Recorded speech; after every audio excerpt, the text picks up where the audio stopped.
Thank you, Mr Speaker. Can I associate myself and my party with the Deputy Prime Minister's tribute to Jo Cox? We extend our condolences to her friends and family and to all those of Roy Hattersley as well. And can I join with the Deputy Prime Minister in remembering the horrific tragedy of Grenfell and that those families still are awaiting justice? Mr Speaker, can I congratulate all those named in the King's Birthday Honours List, congratulate Scotland and wish good luck to England for this evening. Mr Speaker, the Right Honourable Member for Rawmarsh and Conisbrough is respected across this House. When he says that he was forced to make decisions that could make the country less safe, we should all take heed. It is now becoming clear that the Treasury's refusal to consider new ways of funding defence is undermining our national security. So will the Deputy Prime Minister join with us to make the case in government for new defence bonds, which could raise £20 billion over 2 years to defend our country? Deputy Prime Minister. Well, can I say to the Honourable Lady that we do believe that we should work with our allies to join up defence procurement and funding. That's why we're exploring the most effective mechanisms for multilateral cooperation. And of course, it's a topic of discussion for the Prime Minister at the G7. Daisy Cooper. Thank you, Mr Speaker. We're pleased to hear that the government is looking at this, but they need to act far quicker. Mr Speaker, it is now more than 5 years since the Prime Minister originally set his famous red lines on Europe when he was in opposition.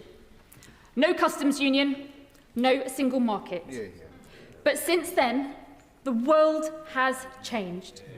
Putin has launched a war on our continent, an unreliable Donald Trump has returned to the White House, and here at home the cost of living has got worse and worse.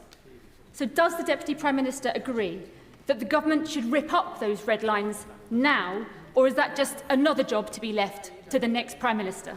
Deputy Prime Minister. Well, I was proud to be the Labour Foreign Secretary that returned to the meeting of European Foreign Secretary and work alongside my colleague in the Cabinet Office to ensure that we were at that summit, and it was successful last year. And I've just confirmed the next summit will take place on the 22nd of July. Our red lines remain, but we're focused on an SPS deal to cut prices on the shelves, a youth experience scheme, and cutting red tape for exporters. McNally. Thank you very much, Mr Speaker. I'm sure the whole House will want to congratulate Sir Kevin Sinfield on which is fitting recognition for his work on motor neuron disease. Another champion fighting for a cure for MND is my constituent Mark Somerville, who I've raised at Prime Minister's questions in the past. Diagnosed in 2023, Mark fights with remarkable resolve and courage. I'm supporting Mark and his foundation in pushing for a new national MND strategy with an emphasis on finding effective treatments, enhancing access to trials and accelerating novel drug discovery. Will my right honourable friend meet with me to discuss this further so we can work to find a cure for this horrific condition? Deputy Prime Minister. Well, can I join him in congratulating Sir Kevin Sinfield? He's an inspirational fundraiser and a champion for his sport and, of course, for the MND community. And I know that Mark Somerville runs an excellent foundation campaigning on MND in his constituency. We are committed to improving care for people with motor neuron disease. We're looking at the current system to ensure care is truly focused on the needs of individuals. We're also investing in cutting-edge research, including a world-first clinical trial to test remotely monitored portable ventilators. And I know that the Minister for Care would be happy to meet with him to discuss this further. Matt Vickers. Thank you, Mr Speaker. Since this government came to office, more than 500,000 businesses have closed. Nearly 1 million young people are without education, employment and training. And graduate recruitment is at an all-time low. These are not just statistics. These are people's lives, people's jobs and people's futures. Can the Deputy Prime Minister tell the House if this is because the government A, hiked business rates and slashed reliefs, B, slammed employers with the jobs tax, C, bury businesses with the Employment Rights Act? Or D, all of the above? Prime Minister. We've got the fastest growing economy in the G7. Borrowing is down, and we just signed our 5th major trade deal. But I must say to this Tory Deputy Chairman, yesterday he was on television laughing and joking about the arson attack on the Prime Minister's home, laughing about a firebomb targeting the Prime Minister and his family. Not only that, he joined with promoting conspiracies about the attack and laughed along to demeaning homophobic remarks. He should be ashamed of himself. Absolutely ashamed. My advice to him is to grow up, apologise and do considerably better. Sarah Owen. Thank you, Mr. Speaker. The Makerfield candidate for reform has disgracefully said, and I quote, "The majority of abortions are for vanity purposes." He described mums, in his words, with their fat bellies pushing prams in their PJs, and failed to apologise to national treasure Carol Vorderman for endorsing sexually explicit comments about her.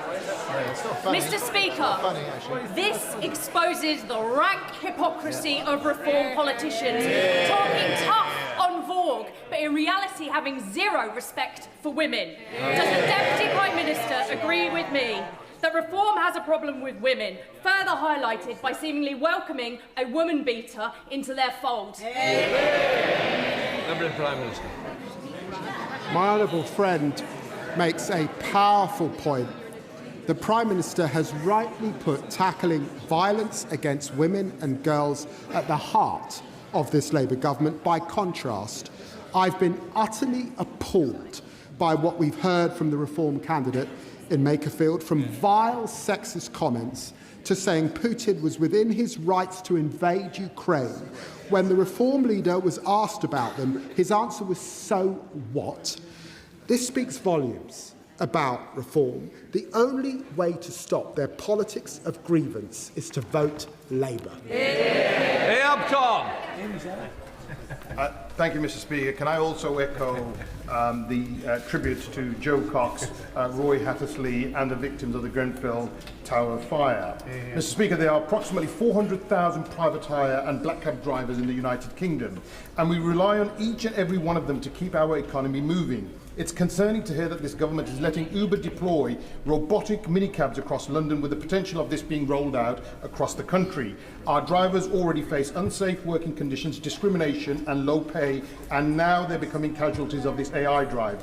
At the last general election, British people were promised jobs and better workers' rights. So I ask the Deputy Prime Minister, why is the government pushing an agenda that will drive tens of thousands out of work, and will you arrange for a meeting so we can have a discussion about this matter?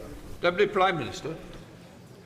Well, can I say to honourable gentlemen, I attended the AI summit in India, and right across the world, all countries and many companies, and certainly tech companies, are at the forefront of this opportunity. Now, you've got to get the governance right, and of course you've got to test and retest to ensure safety, and anything on our roads, of course, would be tested and licensed by the Department for Transport. So I don't think we can stand in the face of innovation.